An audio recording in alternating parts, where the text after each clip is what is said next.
guys, it's Ariana. Welcome back to my channel. So for today's video, we're going to be reading some more scary stories. So as per usual, I have my hot chocolate candle in here, making the whole room smell like hot chocolate. And I have my wicked candle in here, making it smell like caramel apples. So it's like a mixture of hot chocolate and caramel apples to get in the spooky vibe, because it may only be April, but it's Halloween in my heart. So I have a bunch of stories that I want to read from Reddit. So I have a couple Instagram DMs to get to, and I have a couple emails to get to as well. I'll be reading those in another video, but I have a bunch of Reddit stories that I want to read. And the first one is from the no sleep section. It is from the Reddit author Dr. Rot, and this is obviously a fictional story, so just getting that out of the way now. So if anybody wants to comment being like, that's not believable, okay, well, it's a fictional story, so shut up. This one's titled Scared to Death. My ex-husband always used to jump scare me. It was one of those things I hated the most about him. Well, he's doing it again. The most frustrating part is that he's been dead for 5 years. At first, I was just slightly put off by it. It was in the earliest days of dating him, and he'd be at my apartment, and maybe I'd excuse myself to go to the bathroom, and he'd be waiting in some doorway or shadow to jump out and scare the shit out of me. It was even worse at his house. He lived way in the middle of frickin' nowhere, and I was pretty much always low-level freaked out going there. But then he'd leap out from around a corner, and I'd be so scared and pissed off. I'd be ready to break up with him then and there. In retrospect, that's obviously what I should have done. But I guess we'll all ignore our own inner voices sometimes. Well, obviously, or there wouldn't be so many people posting on no sleep trying to get other people to help them with some dire problem they created by doing something stupid. And yet, here we are. That was only one of the many things about him that were terrible. Nonetheless, I repeatedly told him to cut that shit out, and I repeatedly did nothing when he failed to do it.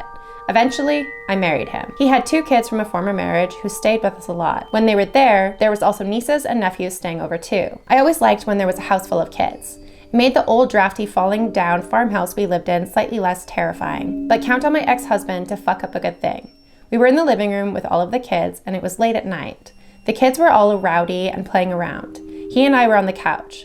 There was a scary movie playing which nobody was really paying attention to. But Eric, my ex, got this funny look on his face and said quietly to me, "Watch this." Then he put his finger to his lips to express that I should keep quiet. I instantly knew he was probably thinking of orchestrating some huge jump scare on all the kids. Even though he had actually given me a warning, I just didn't want him to do it. The youngest child there was only 4. I knew it immediately killed a good vibe. I tried to protest, but he shushed me again and then scurried off to some other part of the house, unnoticed by any of the kids. I sighed angrily. I even tried to warn the kids, but they were all hyper and not listening. Seconds later, Eric showed up outside the screen door and revved a chainsaw. The kids lost it. One of his daughters actually blasted backwards and got airborne in her desperation to get away from him. The 4-year-old, of course, burst into hysterical tears, and soon they were all crying. Now, some of you reading this are probably laughing and thinking, that's actually pretty funny. But the thing was, it was just so damn old.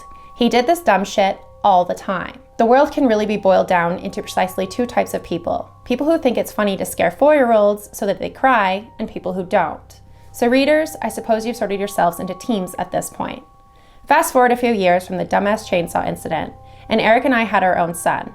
The thing about our son was that he had a major, and I mean major, heart problem at birth.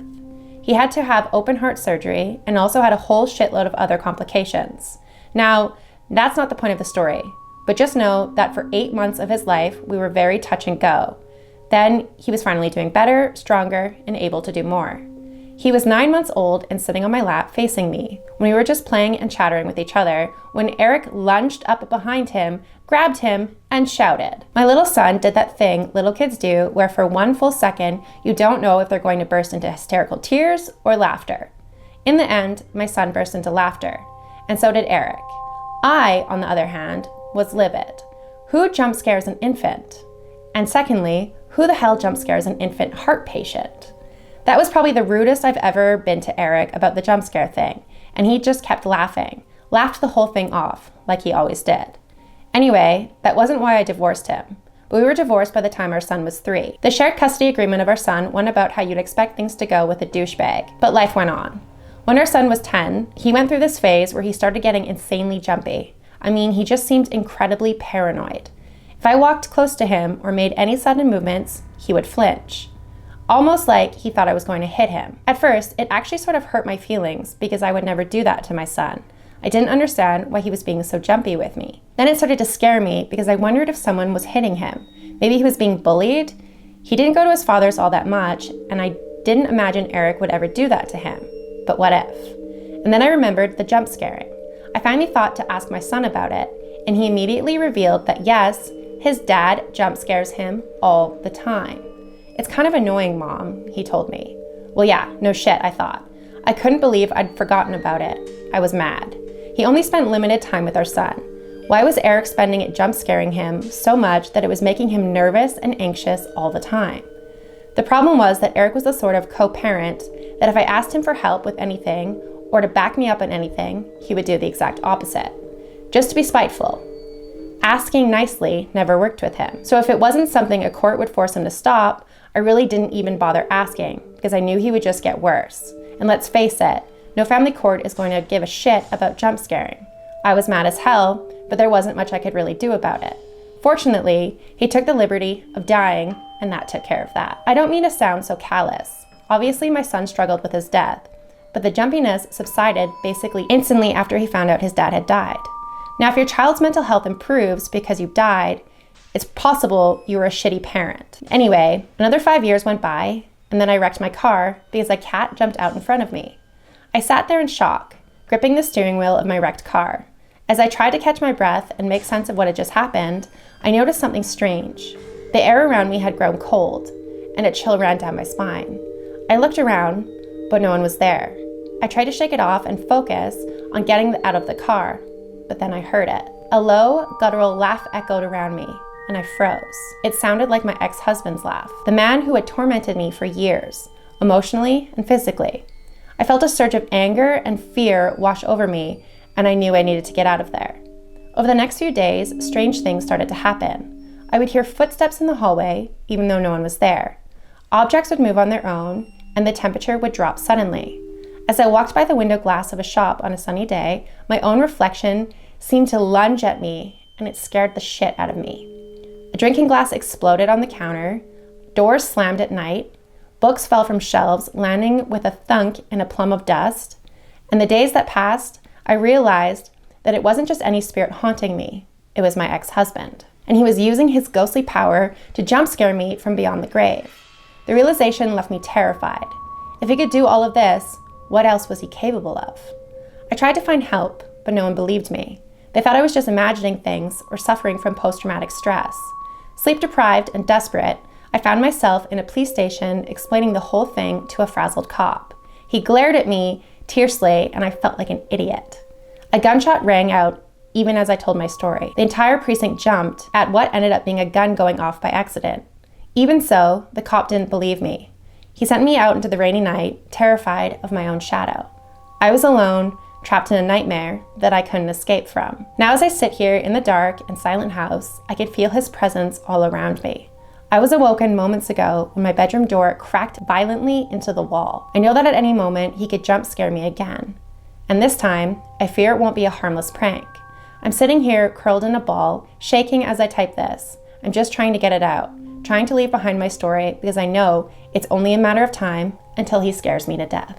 And that's how they ended the story. That was actually a really well-written story, and it was pretty good. It was pretty scary and just kind of all around weird in general. And I hope it was a fictional story, because if it wasn't a fictional story, then I'm so sorry that you went through all of that trauma and then your husband or your ex-husband died. That's a lot to happen in one short story. So I hope that one was fictional. But thank you so much for allowing me to read your story, and let's jump onto the next one. So the next one is from the Spoopy Cjades section. It's from the Reddit author massive_albatross652, and it's titled A Few Paranormal Stories About a Black Shadow, White Eyes, and a White Smile. For the first story. In my old house, I was left home alone while everyone was going to the hospital to visit my mom.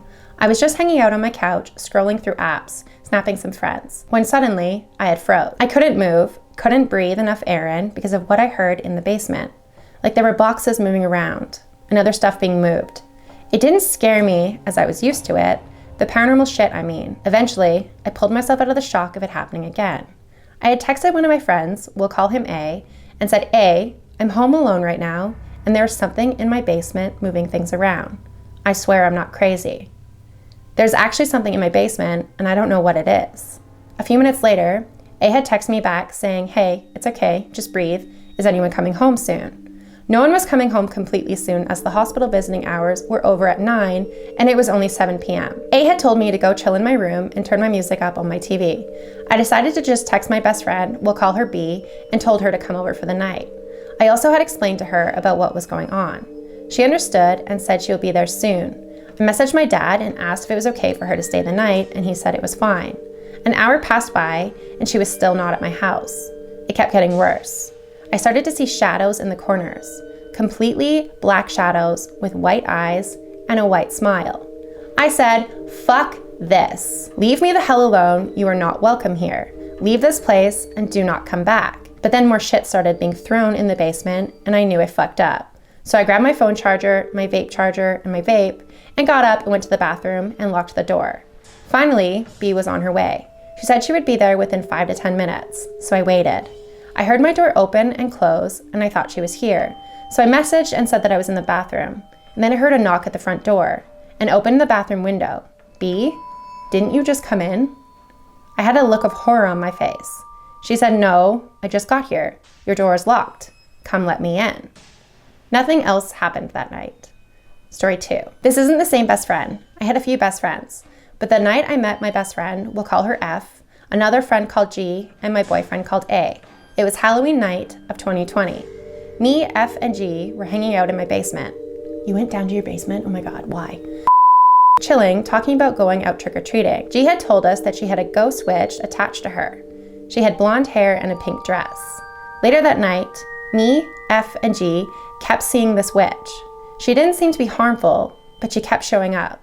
Later that night, after everybody but F went upstairs to go to bed, I ended up falling asleep first. The moment I fell asleep, and I am not joking when I say the moment I fell asleep, F had a feeling to look up in the corner of my bedroom, by the closet, and as she did, she saw a black shadow with white eyes and a white smile pointing at me. Every night, that shadow now does the same thing. I have so many more. Let me know if you want to hear them. So I would love to hear more of your stories. Your stories are really creepy and I want to know what that is. So if you want to message me more of your stories, I would love to read them. Thank you so much for allowing me to read your story, and let's move on to the next one. The next one is from the paranormal section, and it's from the Reddit author Scum666, and it's titled A Haunting of a Hotel. As an avid traveler, I've stayed in my fair share of hotels, but none have left me as shaken and terrified as my experience at this hotel in Istanbul, Turkey. I checked into this hotel, a charming boutique hotel tucked away in the winding streets of the city's historic district. The hotel was housed in a century-old building with a rich history, and I was immediately captivated by its old-world charm. Little did I know that I was about to encounter something far beyond my imagination. On my first night, I started experiencing strange occurrences. It began with small things: the faucet in the bathroom turning on by itself, objects moving inexplicably, and eerie whispers echoing through the halls late at night. I brushed them off as my imagination, but as the days went on, the encounters intensified. One night, I woke up to the sensation of someone sitting on the edge of my bed, but when I looked around, there was no one there. Another night, I heard footsteps pacing outside my door, and when I opened it, the hallway was empty. I couldn't shake off the feeling of being watched, and the air in the hotel seemed to be constantly charged with an otherworldly energy. As I ventured deeper into the hotel, I discovered that the hotel had a dark past.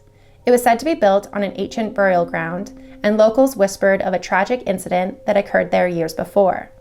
Legend had it that a family was brutally murdered in the hotel, and their spirits still haunted the premises. Determined to uncover the truth, I dived into the hotel's history and discovered chilling details. There were reports of unexplained deaths, strange occurrences, and guests who had checked out abruptly, unable to bear the paranormal activity. The hotel staff seemed to be tight-lipped about the incident, but their nervous glances spoke volumes. As my stay continued, the encounters grew more intense. I heard disembodied voices whispering my name, saw shadows darting in and out of corners, and witnessed objects moving on their own. The atmosphere in the hotel became suffocating, and I found it hard to sleep or even feel at ease. One fateful night, as I lay in bed, I saw a figure standing at the foot of my bed, staring at me with empty eyes. My heart pounded in my chest as I tried to scream, but my voice was silenced. The figure disappeared before my eyes, but the terror remained. With my nerves frayed and my sanity questioned, I decided to check out the next day. Desperate to escape the malevolent presence that had tormented me through my stay, As I left the hotel, I couldn't shake off the feeling that something had followed me out, a cold presence lingering on my shoulder. I shared my bone-chilling experience with a few of my Turkish friends, warning others about the haunted hotel. I was shocked, with others sharing their own encounters and experiences of the same hotel. Some claimed to have had similar paranormal encounters, while others vowed to never stay there again. To this day, I cannot explain the inexplicable events that occurred, but I'm certain that I had encountered something beyond the realms of the natural world.